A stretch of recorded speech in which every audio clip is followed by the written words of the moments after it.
The Strange Life and Unholy Death of Jack Daniel. This here's the tale of old Jack Daniel, a backwoods alchemist who turned corn, charcoal, and mountain water into sweet Tennessee whiskey. Jack didn't just make whiskey, he conjured it. Distilled the ache of Tennessee dirt into something that hit your lips, like a sinner's prayer. The world drank it thirsty, called it genius, called him a legend. But before the brand, there was just Jack. 5 feet, 2 inches of rawhide, and spite. An outlaw with a spine of pig iron, and eyes black as the ink in a preacher's Bible. They'll sell you the legend, the wide brim hat, his thick black mustache, that sacred old number 7 on every bottle. Jack didn't die, not the way mortal men do. He collapsed into the legend he carved for himself, till one morning, he just forgot to wake up. Course, that's the lie. The truth cuts sharper. Jack bled out, like everything else in these hills, clinging to life, until the dirt claimed what it was owed. It all started when a safe shattered his toe, like a bowling ball, crushing a walnut shell. Blood pooled on the floorboards, rich and dark as his mash. It spilled through the cracks, and the earth drank it. The earth drinks everything here. Jack's tale ain't just about whiskey. It's about a man who wrestled with demons in a copper still and lost. About the stink of ambition in a town that reeks of pine and pig shit. About how glory is just another word for the rot you leave behind. So strap in, friend. Pour yourself a tall glass of whiskey and grab a chaser. Here's the cask strength edition of Jack Daniel's Life and Demise, and it's gonna burn like hell. Jasper Newton Daniel slid into this world, with death coiled round his cradle. The year was 1846, or maybe 1849. A fire burnt his birth certificate to a crisp.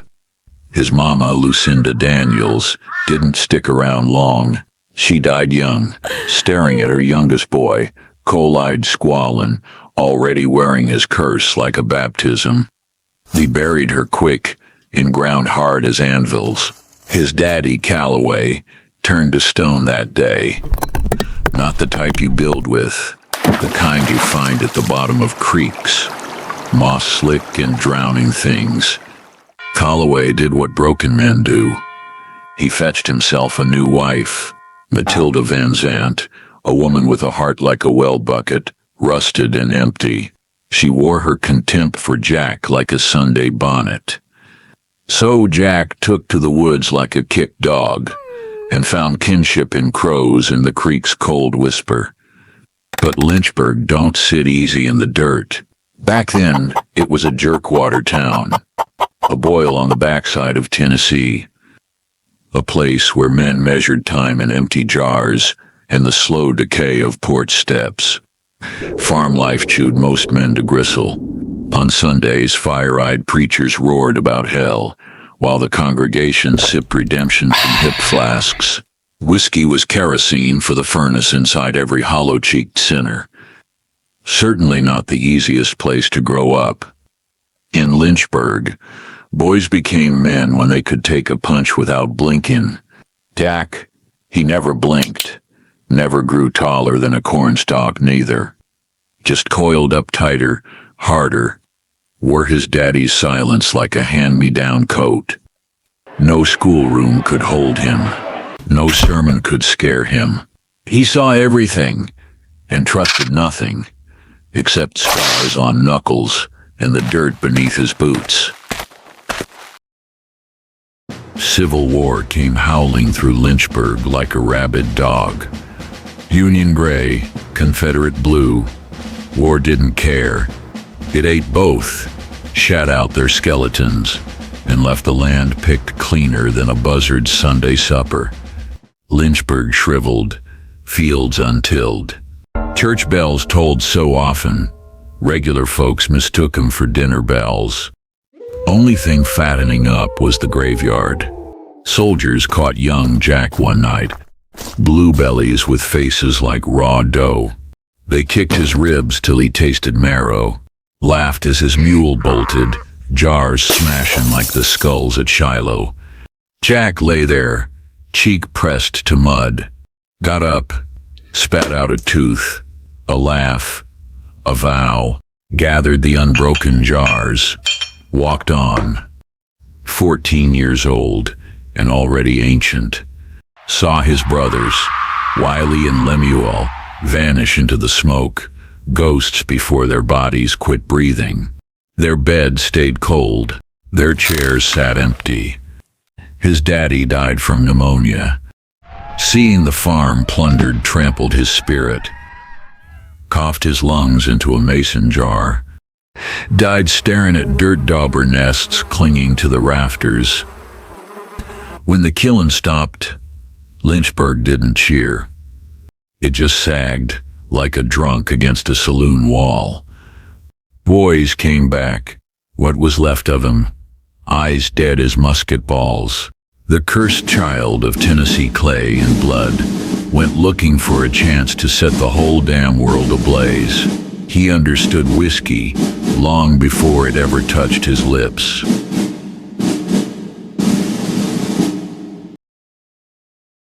In Lynchburg, two gods held court, one a prayer book, the other a whiskey jug. Dan Cole bent his knee to both. He preached fire and brimstone on Sunday, distilled moonshine come Monday. Jack came to Dan lean as a stray dog, all ribs and recklessness. Dan eyed the boy's cold chip gaze, saw a blade needing a whetstone. So he took him in, taught him the whiskey business. But Jack's real teaching came from a ghost. Nathan Nearest Green, a former slave who carried chains in his walk and lightning in his hands. Freed, but the South don't uncage nothing gentle. His palms, mapped with scars, wrote scripture in the steam. Green showed the boy how grain weeps, fire purges, and patience ain't virtue but survival. Taught him that Lincoln County process. New make filtered through sugar maple charcoal, aged in oak barrel silence. The nights bled into years. Jack stirred mash till his bones ached. Learned to read the bubbles like tea leaves, when to cut, when to bleed, when to let the devil dance. By 18, Jack was running moonshine. Lawmen sniffed, but the boy knew the land's crooked veins. Townfolk cursed his name between sips. Wicked, they hissed. Ain't natural a boy that tight with sin. Jack let him talk. Hell was just another county over, and he'd already memorized the back roads. He knew the lie they all swallowed. Whiskey don't make you forget. It makes you see. The war scars, the empty chairs, the way your daddy looked at you like you were the ghost who killed his wife. Call gave him a roof. Green gave him hands that could raise the dead. But the boy, now the man, Jack Daniel, he took Lynchburg's rot and made it holy. In 1875, Jack took every penny his daddy left him and rolled the dice. He partnered with Preacher Dan and opened the Call and Daniel distillery. Folks cackled, ain't nothing but a pipsqueak playing alchemist. He let 'em laugh. Fire don't argue with kindling. Men drank his rogue gut and tasted their own blood. Too smooth, they'd slur while reaching for another pour. Lynchburg's scorn curdled to thirst. Jack dressed like Judgment Day. Black coat, pocket watch, wide-brimmed hat. That mustache?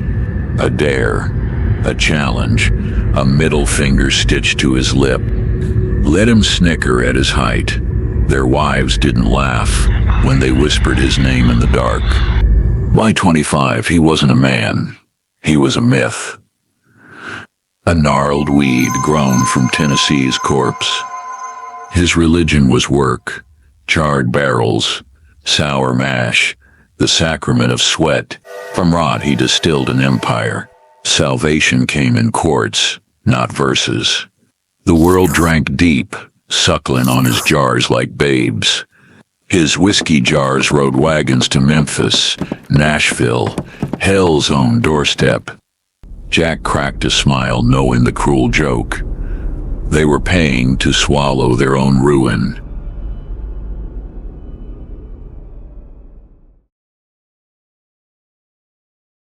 Folks always whispered about Jack.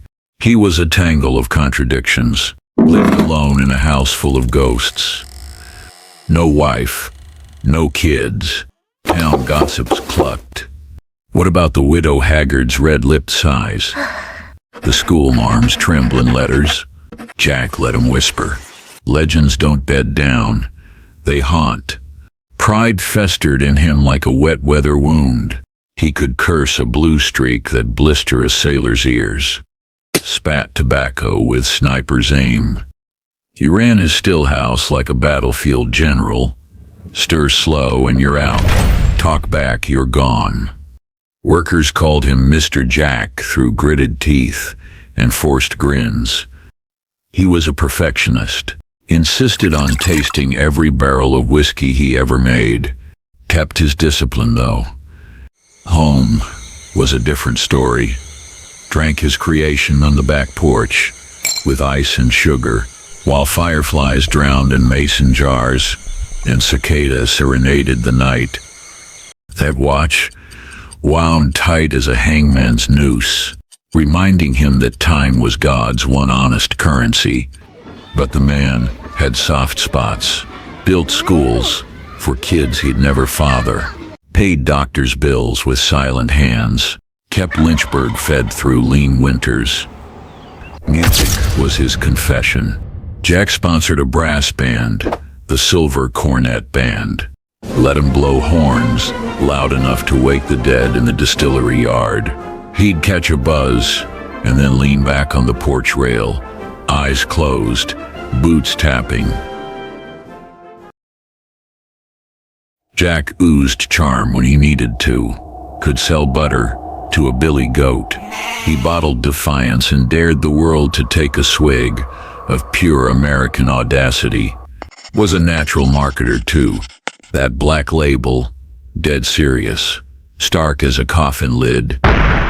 His square bottle wasn't just a container, it was a rebel rouser, sharp-edged and unapologetic, refusing to roll like all the other round bottles out there. Like Jack, his bottle stood firm, challenging the world to come get it. Jack's branding was ruthless in simplicity. Old Number 7 turned out to be just a number, a name. Fools linked it to train cars, dead mistresses, the devil's own dice. Jack grinned and stayed silent. Knowing mystery sells better than truth. The whiskey would talk for itself. Won a prize at the 1904 World Fair. Awards were just paperweights, though. Jack's real trophy was the legend. Jack Daniel's name hung in every piss-stained saloon, from New Orleans to Deadwood. Bankers sipped that brown liquor. Outlaws chugged it. Everyone bowed to the altar of Old Number 7. Time don't knock gently. It kicks in the door. Jack felt it gnawing at his heels.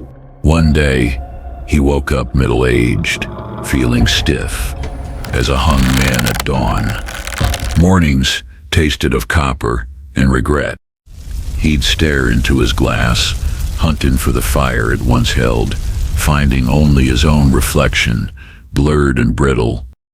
So he took in a nephew, Lem Motlow, Jack's sister's boy, a snake-eyed, number-crunching cipher. Taught him the craft. Where Jack bled whiskey, Lem bled ink. They fought. Oh Christ, they fought. Jack threatened to torch the books, the barrels, the whole goddamn future. Lem just sipped his drink, eyes flat as a banker's promise. Both knew the truth. The world was rolling west on steel rails, and Jack's boots were stuck in Tennessee mud. Jack didn't meet his end in a blaze of gunpowder or a lover's betrayal. The Reaper came creeping, in the form of a goddamn safe. A hunk of iron, sitting in his office like a coffin, waiting for a corpse.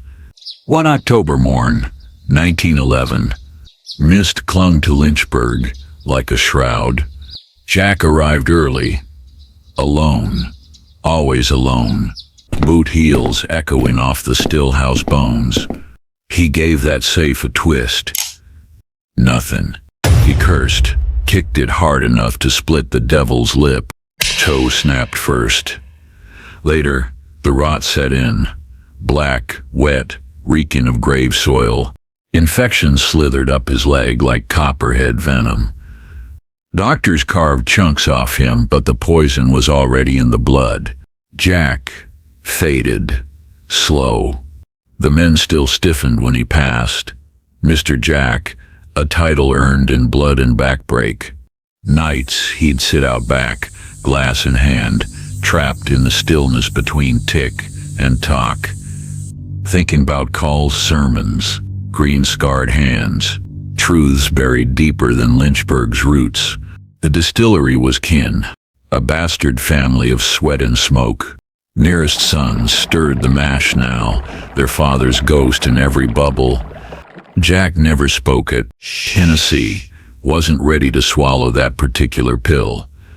But the whiskey knew, the copper knew, and the old man's silence grew louder with every jar filled. Jack handed the reins to Lem, like a prisoner surrender in a pistol to a hangman. Lem modernized, polished, turned Jack's craft into a commodity. By age 60, Jack's bones creaked. The century was cruising toward prohibition. His fire dimmed, but that square bottle held. The label stayed black. The juice stayed sweet. Jack died the way he lived, stubborn, silent, and staring down the void like it owed him money.